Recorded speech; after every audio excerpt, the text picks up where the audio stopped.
5 boys attacked the new girl at McDonald's. Moments later, the whole school was stunned. It started with a scream. One sharp, terrified sound that cut through the happy noise of fries sizzling and soda machines humming at the corner McDonald's. Heads turned, some laughed, some just watched, but only one girl stood frozen, her eyes wide, her tray trembling in her hands. Her name was Lena Carter, and it was her first week in a new town. New school, new faces, new fears. She was quiet, polite, and carried a little notebook everywhere, filled with sketches, quotes, and things she couldn't say out loud.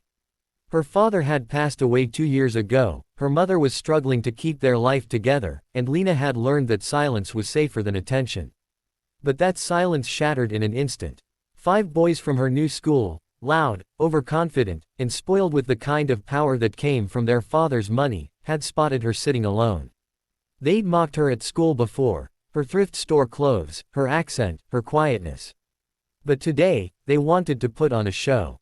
"Hey new girl," one of them sneered, knocking over her drink. "Didn't your daddy teach you how to clean up?" The others laughed. Fries scattered across the floor. Lena bent down to pick them up, her hands shaking, whispering apologies that no one cared to hear. But when one of the boys kicked her notebook away, sending her sketches fluttering under the tables, something inside her broke. The manager came out, trying to calm things down, but the boys were sons of the town's big names. No one dared to stand against them.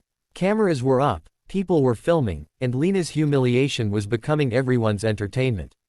Until a voice from behind them said quietly, "Pick it up." Everyone turned. A boy, tall, athletic, wearing a simple black hoodie, had stepped forward from the crowd. He didn't look angry, just calm in a way that made everyone else uneasy.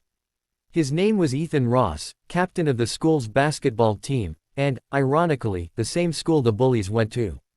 "Stay out of this, Ross," one of them said, laughing. "This isn't your business." Ethan's jaw tightened. "It is now." He picked up Lena's notebook, dusted it off, and handed it to her. "You okay?" he asked softly. Lena could barely nod, her eyes glistening with tears. Then one of the boys shoved Ethan's shoulder. "What, you're gonna be her hero now?" Ethan didn't move. He just looked at them. "You think being strong means making someone else feel small? You're pathetic." The tension snapped. One of them swung, but in seconds, it was over. The boys were on the floor, their trays overturned, chairs knocked aside. Ethan hadn't thrown a single punch, he'd just defended himself, moving fast and controlled, like someone trained. Everyone in McDonald's stared in stunned silence. The manager threatened to call the police, but Lena spoke up for the first time, her voice shaking but firm. "They attacked first. He was protecting me." Videos of the incident went viral within hours. By Monday morning, the entire school had seen it. But what shocked them wasn't the fight, it was what came next. Lena was called into the principal's office. The 5 boys were suspended, and their parents demanded Ethan's expulsion. But when the school board reviewed the footage, Ethan's calm, protective actions were undeniable. Instead of punishment, he was praised. Then, something unexpected happened. The school announced a new anti-bullying initiative, led by none other than Lena and Ethan. She, the quiet girl who once couldn't raise her voice, was now speaking to hundreds of students about courage, kindness, and the power of standing up, not just for yourself, but for others.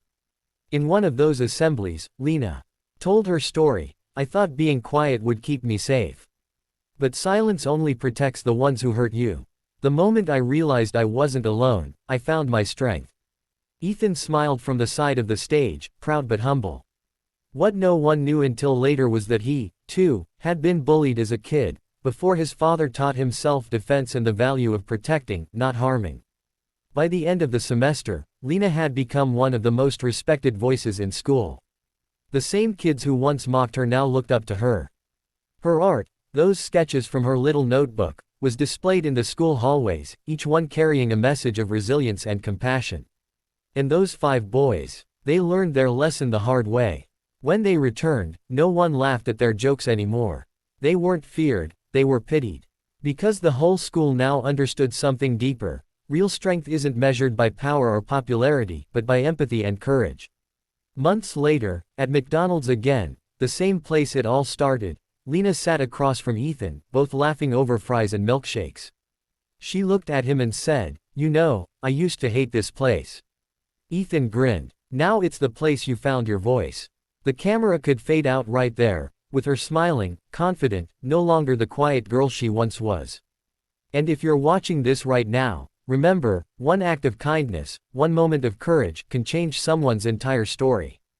Speech balloon. If this story touched your heart, hit that like button, share it with someone who needs hope today, and don't forget to subscribe for more inspiring stories that remind us what real strength looks like.